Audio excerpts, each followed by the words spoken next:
내 장단지는 왜 굵어졌나? 남자는 장단지가 굵으면 강해 보입니다. 그러나 여성의 굵은 장단지는 아름답다고는 하지 않습니다. 예쁜 장단지는 여성에게 멋진 몸매를 선사합니다.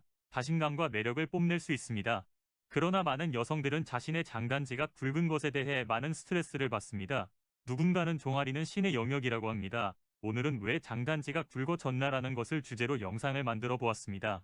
우리 몸은 타고난 것, 즉 유전이 많은 부분을 결정합니다. 조부모님과 부모님, 가까운 친척들의 장단지를 보면 타고난 것이 어느 정도 보입니다. 다리는 길고 가늘고 예쁘게 받고 태어나야 합니다. 그러나 장단지가 굵으면 한 번쯤 자신에게 문제가 없는지 돌아보아야 합니다. 굵은 장단지라 하더라도 개선할 용기와 끈기가 있는 사람은 예쁜 장단지를 생각하면서 한번 도전해 볼 일입니다.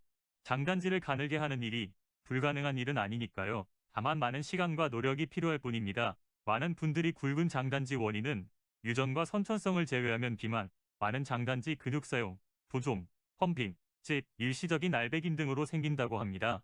비만은 틀림없는 굵은 장단지 원인이 맞습니다. 그리고 부종, 펌핑, 날배김도 맞습니다. 그러나 장단지의 과도한 사용이 장단지를 굵게 한다. 에는 동의할 수 없습니다. 아프리카 평원의 마사이족들은 하루 종일 걷고 달리는데 날씬한 장단지를 가지고 있지 않습니까? 즉 많이 써서 장단지가 굵다는 것은 아닌 것 같습니다. 장단지는 단기간에 가늘어지지 않습니다. 그래서 많은 분들이 수술이나 주사에 의존해서 장단지를 가늘게 만듭니다. 수술이나 주사는 시간적으로 이익이 많습니다. 그러나 시간이 지나면 다시 굵어지는 분들이 많습니다. 왜냐하면 장단지가 굵어지는 걸음이나 행동을 계속하기 때문입니다. 유전, 선천성 원인을 제외한 장단지가 굵어지는 원인과 교정 방법을 알아봅니다. 첫째는 비만은 틀림없는 굵은 장단지의 원인입니다. 철저하게 체중을 조절해야 합니다. 살찌면 상체만 살찌는 것이 아니라 하체도 찝니다. 따라서 종아리도 살찝니다. 비만에 대한 영상들이 유튜브에 많음으로 생략합니다. 둘째는 종아리가 굵어지게 하는 근육섬유를 가지고 있기 때문입니다. 근육의 기능이 근육섬유를 결정합니다. 무산소 운동, 즉 포도당을 분해해서 근육이 에너지원으로 사용하는 운동, 예를 들면 씨름, 역도 등은 힘을 순간적으로 쓰기 때문에 큰 근육이 필요합니다. 즉 굵은 근육섬유를 가집니다. 장단지가 큰 사람들은 운동량이 적거나 순간적인 힘을 쓰고는 휴식을 하는 경우가 많습니다. 걸어도 많이 걷는 것이 아니라 적당히 걷고 나면 다리 근육이 가지고 있던 에너지가 소모되면 근육이 피로를 느껴 음식을 먹습니다. 다리가 걷기 위해 소모한 에너지를 채우고 나면 나머지 에너지는 몸에 저장됩니다.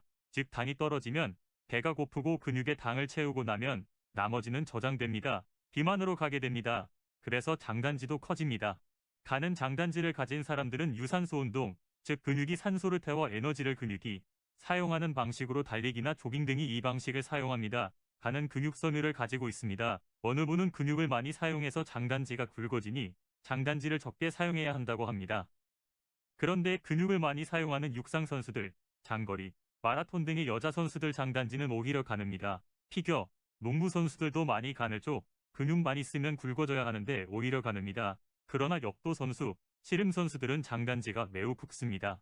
근육 섬유의 구성이 다르고 근육이 가지고 있는 에너지 소비 방식이 달라서 그렇습니다. 최소 30분 이상 운동해서 심장의 심박수가 올라가야 교감신경계가 흥분되어 저장되어 있던 지방과 단백질을 꺼내서 에너지원으로 쓰면서 근육은 산소를 태워 에너지를 얻습니다. 그래야 근육에 에너지를 만들어 공급하는 미토콘드리아의 숫자가 늘어나고 에너지를 만들어내는 능력이 높아질수록 근육섬유의 유형이 바뀌고 근육섬유가 가늘어집니다. 장단지도 가늘어집니다. 셋째는 장단지를 가늘게 하는 근육들을 사용하지 않습니다. 걸을 때 내 마음대로 걷다 보면 다리의 근육을 정확하게 사용되지 않게 걷게 됩니다. 장단지가 가늘어지려면 장단지를 가늘게 하는 근육을 잘 사용해야 합니다. 장단지를 가늘게 해주는 데 관여하는 근육은 1. 장단지근을 이루는 비복근, 가자미근, 족척근의 근육을 적절히 사용해야 합니다. 이 근육들은 보행 시 뒤꿈치를 들어 올려서 우리를 앞으로 전진시키는 결정적인 근육들입니다. 단순히 근육의 힘만으로 보행해서 추진력을 얻는 것이 아니라 상체와 몸 전체의 관성력과 가속도도 같이 이용해야 쉬운 추진력을 얻을 수 있고 장단지근의 정확한 근육 사용도 될 수 있어 장단지가 커지지 않습니다. 가자미근의 출발점도 종아리뼈의 상단에 붙어서 아킬레스근에 부착되기 때문에 정확히 사용하면 종아리뼈를 비스듬하게 안쪽으로 당겨 전체 종아리를 가늘게 만들어줍니다. 가자미근의 힘은 비복근보다 커지만 우리 몸의 균형과 추진력에 관여하는 자세근입니다. 2. 장무지골근, 장지골근, 후경골근은 정강뼈의 뒤편 깊은 곳에서 출발하는 근육입니다. 그중 장무지골근은 장단지가 가늘어지게 하는 결정적인 근육입니다. 이 근육의 출발은 비골의 위쪽과 경막에서 출발해서 엄지발가락의 끝마디에 붙습니다.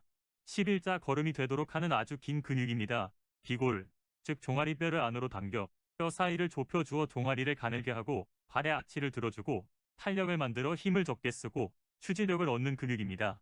장지골근도 장단지 뒤에서 출발해서 4개의 발가락 끝마디에 붙는 근육으로 발가락을 잘 사용해야 이 근육이 가늘어집니다. 후경골근도 종아리의 뒤편에서 출발하여 발의 아치 주변에 붙는 근육입니다.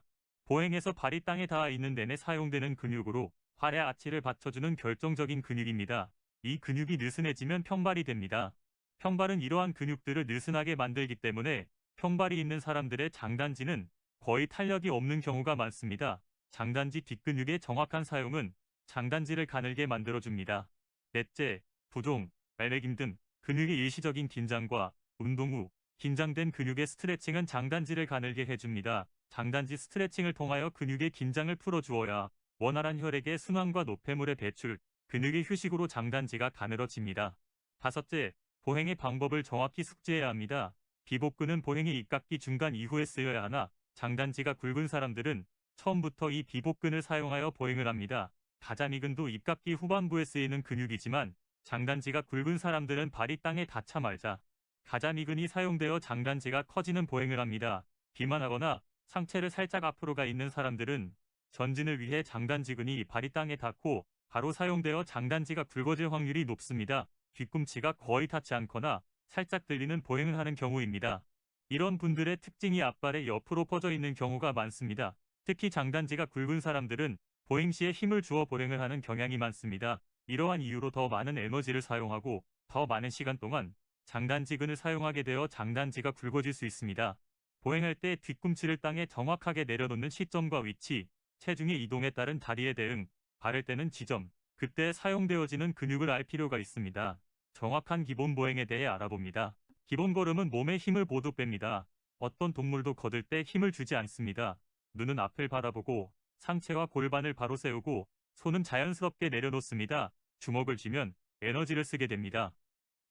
손도 팔도 자연스럽게 내리고 흔드는 정도는 몸통의 앞뒤를 크게 벗어나지 않습니다. 골반의 회전은 4도에서 10도 정도 내에서 돌아갑니다.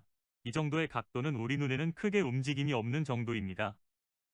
골반이 돌아가는 것이 보이는 것은 몸이 흔들린다는 증거입니다. 체중의 중심이 상하져 5cm를 넘어선다는 이야기입니다. 발을 처음 땅에 내려 놓을 때는 발 뒤꿈치 외측으로 1 정도 부드럽게 자유낙하합니다.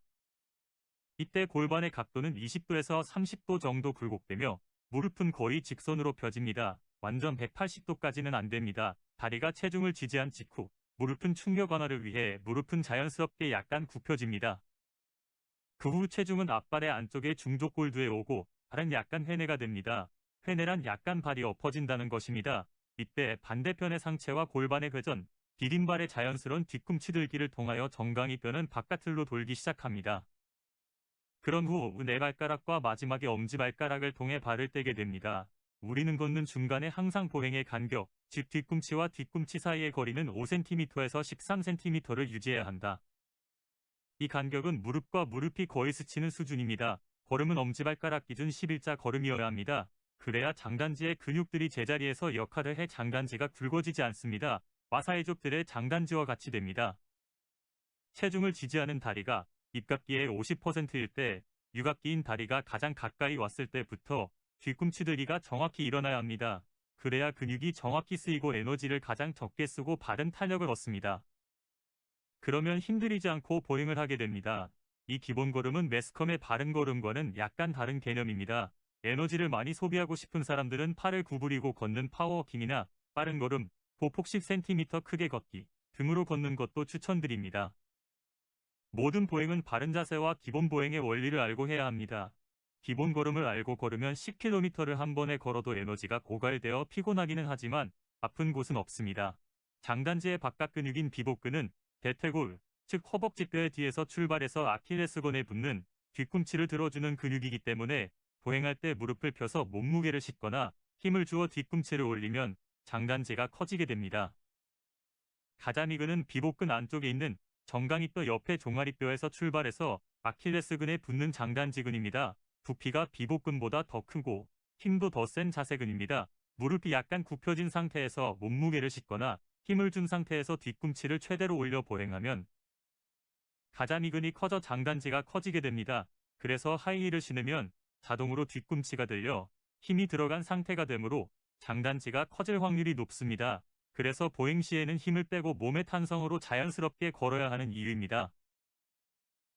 기본 보행에 덧붙여 특히 장단지가 예뻐지는 보행과 근육 사용법을 설명드립니다. 뒤꿈치 외측으로 땅을 딛고 입 아래 무릎이 거의 수직이 될 때, 공중에 뜬 발이 가장 가까이에 올 때가 발 뒤꿈치가 들리는 시기입니다. 이때가 입각기의 50%, 즉 발바닥이 순간적으로 땅에 완전히 붙는 상태입니다. 그리고 이때 몸의 체중 이동은 발의 엄지뿔이, 즉 중족골두 부분으로 와 있어야 합니다. 이때 장단지에 의도적으로 힘을 주거나 해서는 안 됩니다. 몸의 관성과 발바닥의 윈드라스 효과로 인해 장단지가 적은 힘으로 뒤꿈치를 들어 올립니다. 뒤꿈치가 들린 후 발가락이 완전히 배굴, 즉 55도에서 65도까지 꺾여진 후에 발가락이 저절로 튕기듯이 발가락을 들어야 근육들이 무리하지 않고 부드럽게 힘을 쓰고 발을 추진해야 장단지는 굵어지지 않습니다. 여섯 번째는 신발의 교체입니다. 뒤굽이 있는 신발의 경우 뒤축이 높은 상태에서 발을 디디면 이미 장단지는 짧아진 상태에서 걸음을 걷게 되므로 근육은 그 상태를 유지하게 됩니다. 장단지가 굵어지는 원인이 됩니다. 여러분도 여성들이 치마를 입고 하이힐이 아니더라도 굽이 있는 신발을 신은 여성을 뒤에서 관찰하면 걸을 때마다 장단지 근육이 생기는 것을 볼 수 있습니다. 슬리퍼를 신는 남자들도 장단지가 잘 생깁니다. 힘을 주어 보행을 하면 장단지가 더 잘 튀어나옵니다. 굽이 높은 신발을 신게 되면 전조갑, 즉 발 앞쪽으로 체중 중심이 옮겨가게 되어 몸의 뒤쪽의 근육들은 전조갑에 대항해서 에너지를 사용하게 됩니다. 2.5, 5, 7.5cm 뒤굽이 높아질 때마다 전조갑은 30, 55, 80%로 전조갑은 높아집니다. 전조갑은 장단지가 긴장하고 힘을 더 쓰게 하는 원인이 되어 장단지가 굵어지게 하는 원인이 됩니다. 따라서 앞정강근은 길어지고 약해집니다. 하이힐 오래 신은 여성분이 평탄화를 신으면 앞발을 땅에 탁탁 놓는 원인이 됩니다. 신발은 발가락을 충분히 배굴시킬 수 있는 평탄화나 특히 엄지발가락과 발가락에 충분한 공간이 있는 편안한 신발을 추천드립니다. 하이힐이나 뒤굽이 높은 신발을 신어야 하는 직업이나 취미 생활을 하시는 분은 신발을 벗은 후에는 길어지고 약해진 앞정강근과 발가락 편근에 강화 훈련과 종아리 근육들을 반드시 스트레칭하고 피로를 풀어주어야 한다. 그런 후 다시 강화 훈련을 해야 한다. 오늘의 결론입니다. 비만이 개선되지 않으면 장단지는 굵어질 수밖에 없습니다. 어려운 문제입니다. 그 외에는 자신의 의지와 노력이 장단지를 가늘게 할 수 있습니다.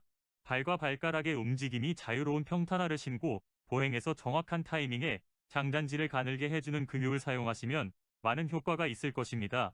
확실한 것은 많은 시간을 투자하면 확실히 빠르게 개선될 수 있을 것입니다. 오늘 영상은 여기까지입니다. 내용이 도움이 되셨다면 구독, 좋아요 부탁드리면서 더 좋은 영상으로 찾아오겠습니다.